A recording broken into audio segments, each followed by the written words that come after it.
guy? Who's Thomas LeRoy? Who's the sect of the Horn God? And all it takes for someone to really be blown away by you, brother, I think, is for them to find your YouTube channel and start to just click away and listen, because you have, for anybody listening out there, if you haven't checked it out, please do, because there's just countless videos, countless fruits of knowledge that you can click on and hear about a vast array of topics and discussions that Thomas presents to you that are gems. They give you knowledge, and that's one of the things we'll talk about tonight, and kind of what is embedded into Sinisterism, which we'll jump into.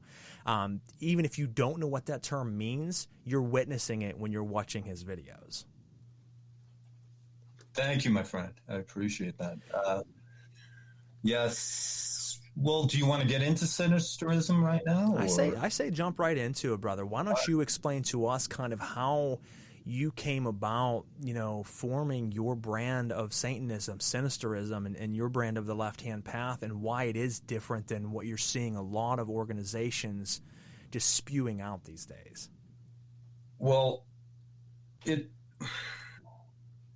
initially, I was growing frustrated with basic Satanism. The reason being is, well, if you Google Satanism, you don't get the Church of Satanism as at the top of the Google list. You get the Satanic Temple, which is not, in my view, a left-hand path organization or a political organization who uses Satan or Satanism as a way to, let's say, perturb the neighbors. You know what I mean? Rile up the Christian and so on. And also, the Church of Satan, unfortunately, it just isn't the same since LeRoy died. Absolutely not. So you have those two forms of Satanism. Then you have the online, angry, childish form of Satanism, where people are simply being rebellious. They're upset at mommy and daddy for making them sit in the pews and listen to sermons on Sunday. And I understand that. I get that, because I think we were all there at one time. We felt we were lied to. We found Christianity to be hypocritical and so on, and it pissed us off. But that's where you begin.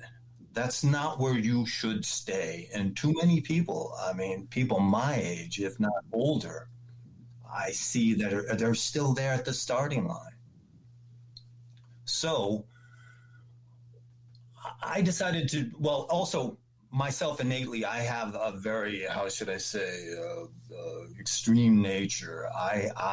When I get into something, I really get into it. I like to dig deep. I like to find out whatever I can. I'm an extremist in that respect.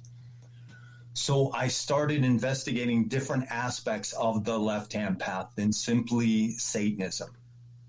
Satanism isn't the left-hand path. It is a vehicle on the path, the most popular vehicle in the Western world.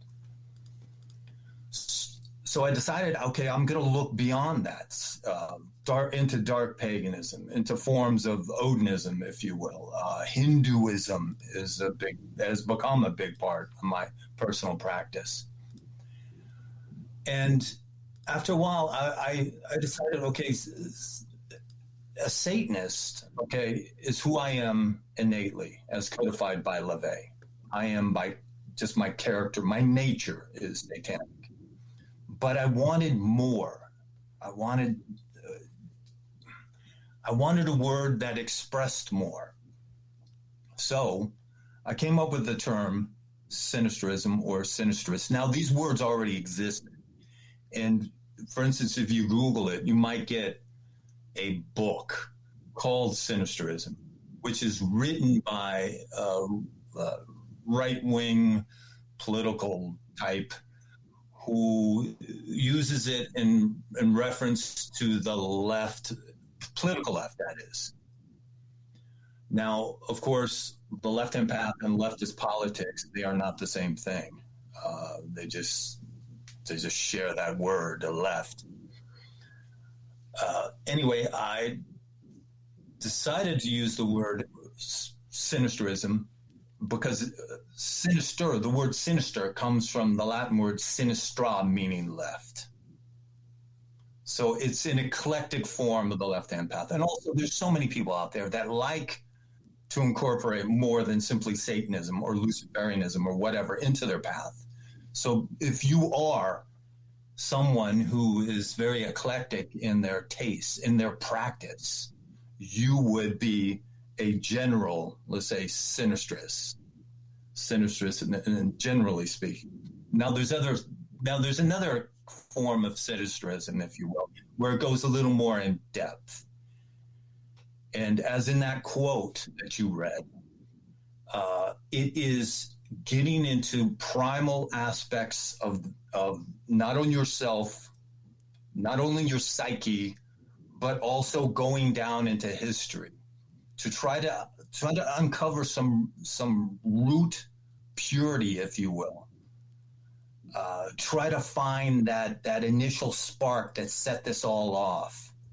I mean, going way back, let's say back earlier than the Proto-Indo-Europeans, into what was sometimes referred to as the eternal natural law, that philosophy, if you will, that spread from Ireland all the way to India and everywhere in between, that over time became known as, let's say, paganism or even the occult, which somewhat still survives in, let's say, Hinduism.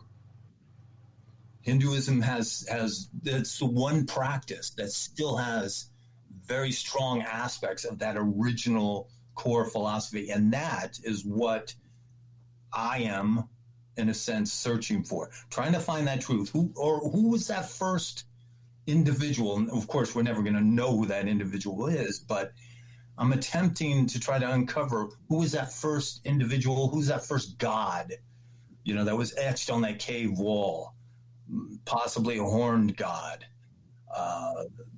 And that first individual that looked at a horned god on that wall and said, I'm not going to bow down to that etching. I want to be, or I am that etching. I am that god.